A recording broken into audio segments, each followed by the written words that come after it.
Handlock, the original big deck. Warlock, whenever it seems to do control, always has a tendency to cheat giant things into play. But how far did this trend go back? And has it been present throughout the early portions of Hearthstone? This video will be covering how the deck transformed over the first 3 expansions: Classic, Curse of Naxxramas, and Goblins vs. Gnomes. Handlock in the Classic era has many trademarks, from the unconventional early game to how this deck chooses to win. But for myself and likely many others who had played Classic, the main draw of this deck were the 2 turn 4 plays, Mountain Giant and Twilight Drake. Thanks to the hero power, Handlock would life tap the second turn and the third turn to have enough cards to play turn 4 8/8s or 4 9s respectively. Which, even in Wild, with 3 mana board wipes, 10 mana on turn 4, and infinite turn combos, turn 4 8/8s is still a respectable strategy. So, this strategy must have been pretty overbearing on the Classic meta, right? Well, not exactly. Spending turn 2 and turn 3 exclusively drawing cards and taking damage wasn't practical against every deck, especially against rushdown strategies, like Zoo Warlock or Aggro Rogue. The synergy itself was still really powerful, but a synergy is only as strong as the shell that could support it. Fortunately, the available cards were just good enough to help sustain the archetype should the prior discussed synergy be unfeasible. Let's talk about the most bizarre early game build around, Ancient Watcher. Yes, a 2 mana 4/5 can't attack was the stopgap between surviving against aggro and conceding. 3 synergies should be mentioned here. The most obvious synergy was to taunt it, either with Sun Fury Protector or Defender of Argus, but the taunt duo were also used to taunt either the Drakes or the Giants. Silencing it was also worthwhile. Ironbeak Owl almost exclusively filled this role, but it had more purpose than that, from unfreezing, destroying other Twilight Drakes, or Death Rattle such as Cairn or Sylvanas. Finally, Shadow Flame, which became a 4 damage board clear. Initially in Classic, its more consistent cousin Hellfire was more popular, but in the Classic format of today, it has since rectified this. It didn't matter if Ancient Watcher did anything. The mere threat of getting Shadow Flamed was enough for aggro players to attack a plain Ancient Watcher. The rest of the shell is the standard Warlock control tools, each with their own purpose and merit. Soulfire was initially a 0 mana deal 4, and while randomly discarding your late game was frustrating, damage at that rate was too good not to include. The Mortal Coils weren't just removal, but it was removal that still allowed you to keep your current hand size. This was a privilege that no other removal had in Warlock's arsenal, making it invaluable. Hellfire was a 3 damage board wipe with no strings attached. Earthen Ring Farseer's effect and body early meant all too often the difference between losing and stabilizing. Then, the final piece that made Handlock one of the most unique experiences in Classic, Molten Giant. Aggro and midrange was tasked with finishing Handlock as quickly as possible, but Molten Giants complicated that significantly. Respect Handlock's life total too much, and they may buy enough time to destroy the board. Don't respect their life total, and you would often face the wrath of 2 0 mana 8/8s taunted. Good luck winning from there. It was often correct for aggro to leave Handlocks at roughly 15 life until they had enough damage to take you down. Against control, it wasn't a small feat either. Combo a Molten Giant with a Shadow Flame to destroy the board, or create the massive tempo swing as mentioned earlier. Often control would have to plan multiple turns in advance to decide whether to hit a Handlock with a massive minion. Otherwise, Handlock would often kick its own life total down with life tap and make the tempo swing in their favor. This was the essence of Handlock. From here on out, the sub-archetypes diverge, each having their own specific tech options and advantages. Shown here is pure control. This late game shell ran a more consistent late game, choosing to run more removal like Siphon Soul, Shadow Bolt, or even Doomsayer, which helped get to the mid game and granted the archetype a greater safety net should the Giants or Drakes not drawn, or they weren't practical. To win, Alexstrasza or Lord Jaraxxus was included. Mostly Lord Jaraxxus, but both had their benefits. Alexstrasza was either a last resort heal option or a way to burst down opponents with already present giants, and Lord Jaraxxus, as the first hero card, was the powerhouse late game.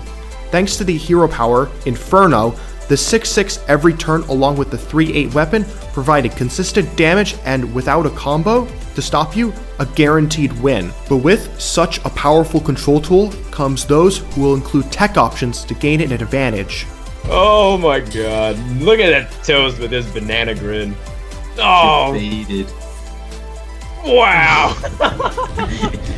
Not created from Cabal Courier. Well, it just so happened that Lord Jaraxxus was a demon, so Sacrificial Pact was run as a 0 mana kill Jaraxxus, which is as hilarious and dumb as it sounds.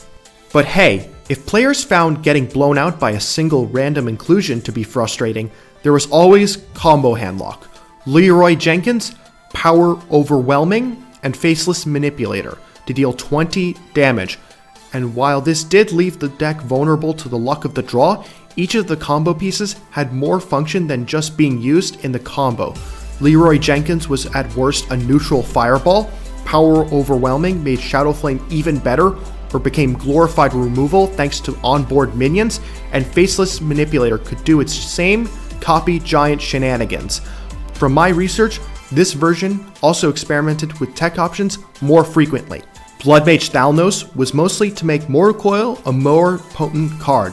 Combined with the Thalnos Death Rattle, it meant the deck could still maintain its card advantage to play giants. Even in the worst cases, just as a powered up Hellfire was okay too. Arcane Golem was a second Leroy Jenkins. The card gave the opportunity to deal 16 damage or 24 damage. This inclusion often allowed handlocks to be more liberal with their combo pieces. Besides, why would opponents expect another admittedly objectively worse combo? Sunwalker sometimes replaced Sylvanas for further anti-aggro protection, Black Knight for specific threats such as an 8/8 Taunted Giant or Tyrian Fordring. Voidwalker was just as much of an aggro protector as well as aggro stopper. And lastly, the most bizarre inclusion of classic experiments. Behold, Elven Archer, which I surprisingly found within a few top lists in the current classic format.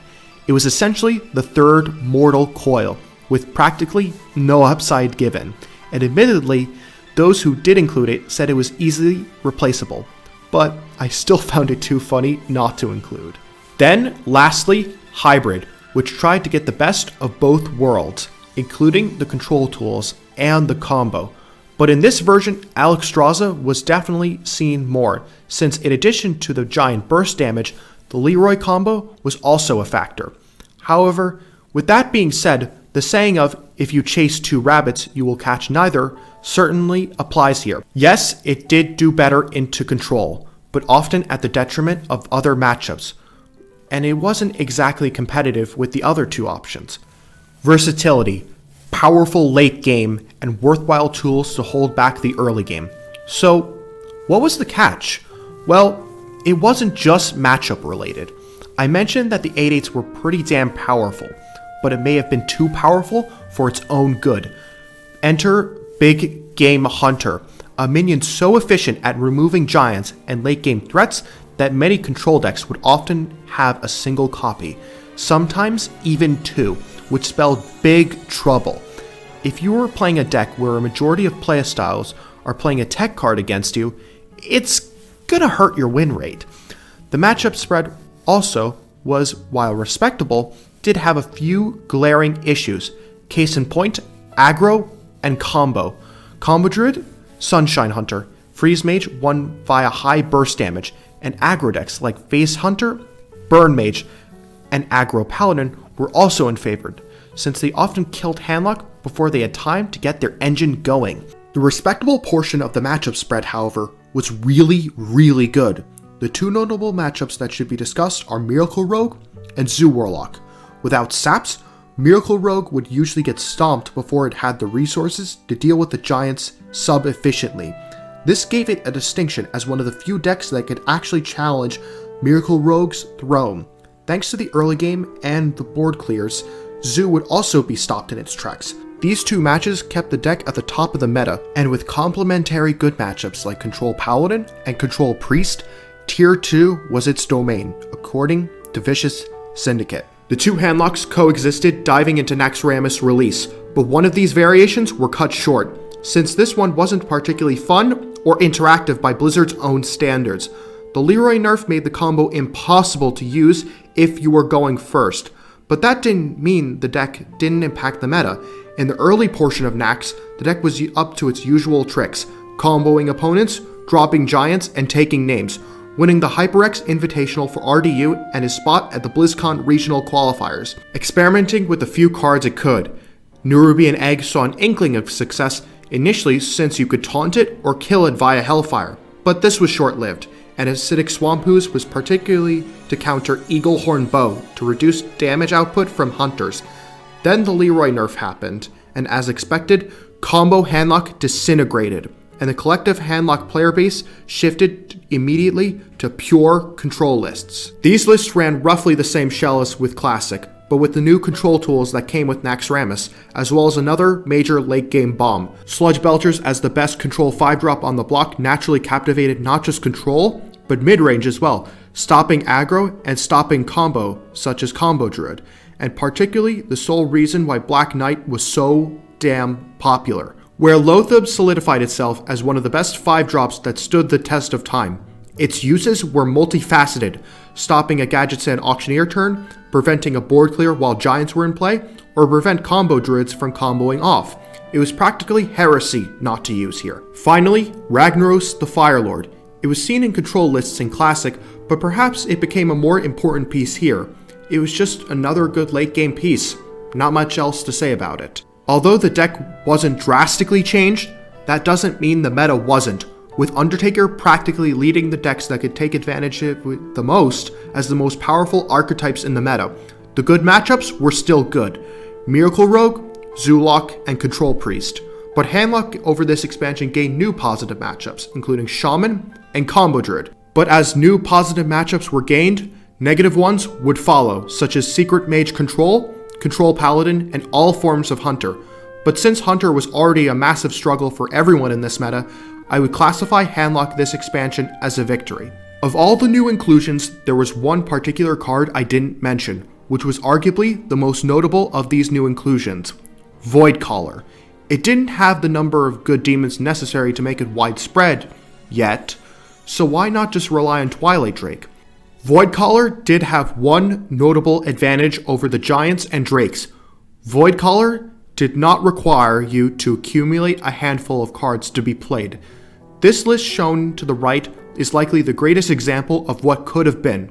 A list piloted by RealZ, who managed to get to the finals of the VGVN tourney, who went all in on the demon strategy, which was effectively a demon mid-range list that ran many of Handlock's early tools.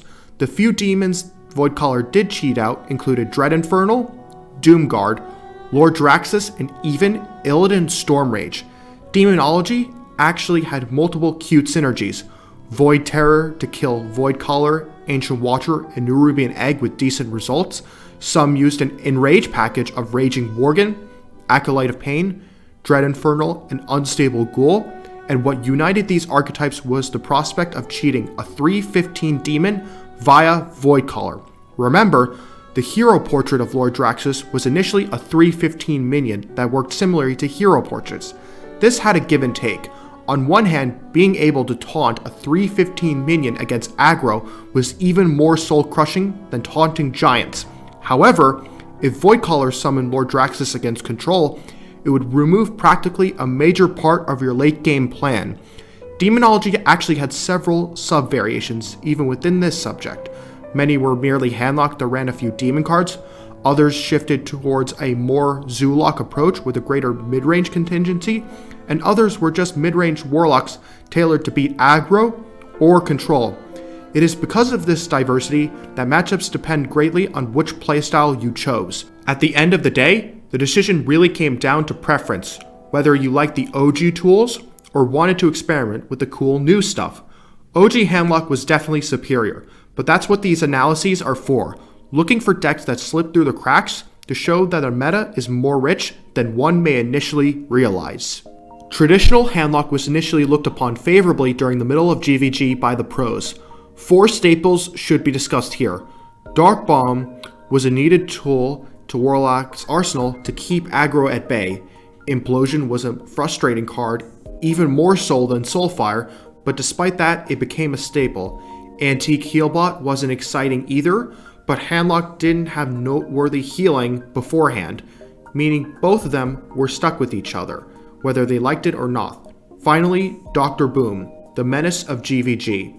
When the deck was approximated at tier 2, good matchups included Mech Rogue, Priest, Tempo Rogue, Zoo, Demon Handlock, Midrange Paladin, and Mech Shaman, all respectable, but the bad matchups, Face Hunter, Freeze Mage, and Oil Rogue were particularly difficult to win. However, the Achilles heel of the archetype would come not from its bad matchups, but how the deck was now deemed inferior to Demoned Handlock. Traditional Handlock wasn't bad per se, but why play a deck that's inferior? Remember the advantage I stated earlier regarding how one of Voidcaller's advantages was how it didn't require massive hand to be played? With the plethora of Death Rattle minions such as Haunted Creeper, Rubian Egg, and Zombie Chow, tapping turn 2 and 3 was deemed no longer an option, which led the decision to phase Mountain Giants out. But in its absence, GvG finally gave Voidcaller the demon it needed to have the best of both worlds. Mal'Ganis was an absolutely crucial piece to the puzzle, if not more so than Lord Jaraxxus and friends. It didn't even matter if you drew the demon. The mere threat of Mal'Ganis getting cheated into play was enough for many opponents to avoid attacking Voidcaller altogether, allowing for favorable trades or more time to acquire demons. The previous inclusions discussed in traditional Handlock were also seen: Dr. Boom, Dark Bomb, Antique Healbot, etc. This freedom found in being able to actually play cards meant the deck could take a far more proactive role in the early game, giving the archetype beautiful matchups all around. Control Warrior, Oil Rogue, Zoo, Priest, Fast Rogue, and Blood Shaman were all positive matchups, and all prominent in this portion of the meta. The few matchups that were unfavored, Combo Druid, Face Hunter, Midrange Paladin, and Mech Mage, were problems, but it didn't stop Tempo Storm from deeming this deck as the 5th best archetype, and obviously tier 1. Combo Lock was deemed dead after the Leroy nerf, which wasn't exactly true, but it was only until the middle of GvG where the Hearthstone community acknowledged this statement to be untrue. Arcane Golem, Double Power Overwhelming, and Faceless Manipulator for a grand total of 24 damage. Higher damage? Sure, but that extra card made it all the more difficult for the combo to be assembled, which wasn't exactly a noteworthy trade-off. No alternate win cons also really hurt the deck's chances at viability. Demons were just better, and the combo option was left to the diehards. Unlike the combo Handlocks of the past, they weren't able to rely on a solid package of heavy hitters should the combo be unfeasible. Even the Leroy combo could be used as individual pieces to further the deck's own tempo, but here, the entire effort of the archetype focused on making sure the combo could be performed and staying alive, an all-in approach if you will. Double Big Game Hunter, double Zombie Chow, double Antique Healbot, a Black Knight to kill Sludge Belcher, and about every form of removal a Warlock could access. Hard to do much of anything when your deck has to prepare for the cruel reality of one of the combo pieces being in likely the bottom 5 cards. The deck in the middle of the expansion sat around tier 3 when it was introduced to Tempo Storm, mostly due to the positive matchups against Oil Rogue and Demon Handlock. But as time went on, the bottom of tier 4 became its domain. It simply became predictable. Publishing decks in a snapshot can have a bizarre effect, since one of the combo lock's main strengths was the surprise factor. People expected you to play Demon Lock, and that's why they were more careless with their life total, which allowed you to combo them. But because of Tempo Storm, people knew what to expect, and it became pretty easy to play around, and the deck faded to obscurity. So, did Handlock justly gain its reputation? Well, if tier 1 and 2 placings were anything to go off of, I'd say so. From Giants to Cube Block copying demons to what would eventually become Dark Lair, it seems Warlock cheating massive threats seems to be a fundamental part of its identity. Whether Blizzard intended this, or it wanted to provide the player base a callback to the smallest seed of playing a 4-mana 8/8. I'll leave that question up to you. Thanks for watching, everyone, and thank you for the support. Criticism is always appreciated, and I hope to continue to improve.